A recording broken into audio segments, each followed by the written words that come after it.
ప్రతి గ్రామంలో ఉన్న పిల్లలందరూ కూడా మన ప్రభుత్వ బడిలోనే చదువుకోవాలి. పిల్లల్ని 3 నెలలు పంపించండి. 3 నెలలు 6 to 9th month 1 to 10th Satvik గతంలో మన దగ్గర చదివాడు. సడన్ గా మధ్యలో వెళ్ళిపోయాడు. రేపు మంచి రోజు అమ్మా, రేపు మంచి రోజు స్కూల్ కి వచ్చి కూర్చోబెట్టేసి. ఏ క్లాస్ అవుతున్నా అక్కడ 4 వేసుకోండి.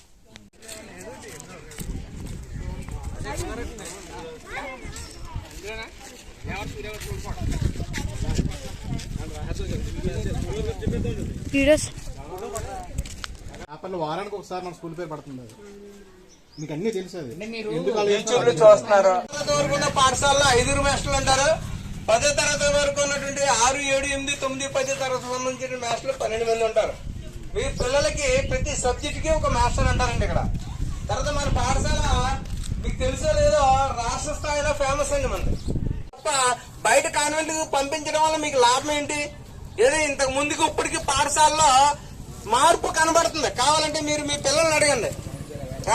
ఉపాధ్యాయులు అందుబాటులో ఉన్నారు. ఇంతకు ముందు ఇంతమంది ఉపాధ్యాయులు లేరు. ఇప్పుడు ప్రతి సబ్జెక్ట్ కూడా టీచర్స్ వచ్చారు. మీ పాఠశాల మీ ఊర్లో మీరు మీ పాఠశాలని బాగా వినియోగించుకోండి. మీ పిల్లల ఫ్యూచర్ లో భవిష్యత్తు బాగుపడుతుంది. ఇంకా బాగుంటే 10th క్లాసే కాదు, ఫ్యూచర్ లో ఇంటర్మీడియట్ కూడా వచ్చే అవకాశాలు కూడా ఉన్నాయి. కాలేజీ కూడా పెట్టేస్తున్నారు కొన్ని స్కూల్స్ లో. ఎక్కడికో పంపడం ఏంటి, ఎక్కడ ఉండాలి, ఆడపిల్లలు ఎక్కడ చదువుకోవాలనేసి. ఎందుకంటే ఉదయం వెళ్తున్నారు, సాయంత్రం వచ్చే వరకు వాళ్ళ మీద మనకు డౌటే. ఎలా వెళ్తున్నారు, ఎలా వస్తారు అన్నది తెలియట్లేదు.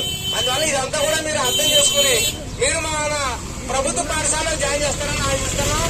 మీరు మా పాఠశాలకి 3 నెలలు పంపించి చూడండి. మీరు కాలేజీకి వెళ్ళి పిల్లల్ని పంపించి మార్పు రాకపోతే తీసుకుని వెళ్ళిపోండి, ఏం పర్వాలేదు. మార్పు వస్తారో లేదన్నది మీరే చెప్పాలి, మేమేం చెప్పం. అందువల్ల మీరు మన ఊర్లో ఉన్నటువంటి పాఠశాలను బలోపేతం చేయండి. మీ పిల్లల్ని భవిష్యత్తులో ముందు మంచి పొజిషన్ లో చూసుకునే అవకాశాలు మేము ఇస్తాం. Okay sir, thank you. పిల్లల్ని తీసుకెళ్ళాం. అది కూడా ఫారెస్ట్ డిపార్ట్మెంట్ మన జిల్లా సంబంధించినటువంటి కలెక్టర్ గారి దగ్గర ఉన్నటువంటి IFS అనేటువంటి ఒక ఆయన ఉంటారు, ఇండియన్ ఫారెస్ట్ సర్వీస్ సంబంధించింది. ఆయన మన స్కూల్ పిల్లల్ని మన స్కూల్లో ఉన్నటువంటి పిల్లలకి ప్రగతిని బట్టి 11 మందికి ఇచ్చారు. జిల్లాలో ఎవరికి ఇవ్వలేదు. వేరే తాళరే మండలంలో ఒక స్కూల్కి ఇచ్చారు, మన స్కూల్కి ఇచ్చారు. మొత్తం పిల్లలందరినీ కలిపి కోరంగా మడాడులు తీసుకెళ్ళామన్నా.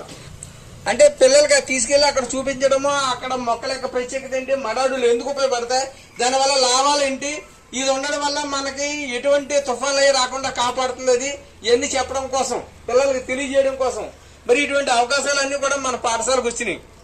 మరి ఇటువంటి పాఠశాలని మనం వినియోగించుకుంటే మీ చిన్నపిల్లలు ఎవరైతే ఉన్నారో చుట్టుపక్కల మీ పిల్లలు కానీ ఎవరైతే ఈ చిన్న క్లాసుల కోసం